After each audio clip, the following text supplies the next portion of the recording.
Με το piercing ασχολούμαι 12 χρόνια, τα 10 χρόνια σε στούντιο, επαγγελματικά.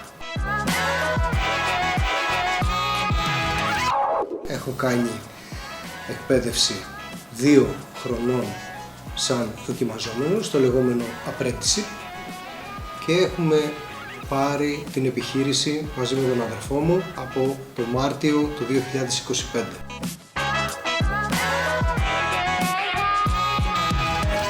Βρισκόμαστε στην καρδιά της Μυτιλήνης, Μητροπόλεως 11, ακριβώς πριν τη Μητρόπολη.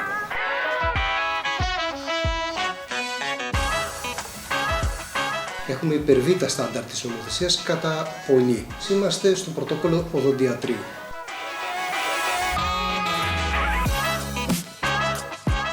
Δεν δεχόμαστε να παρέχουμε υπηρεσίες τατουάζ ή piercing σε κανέναν κάτω των 18 χωρίς τη γραπτή συνένεση των 2 γονιών.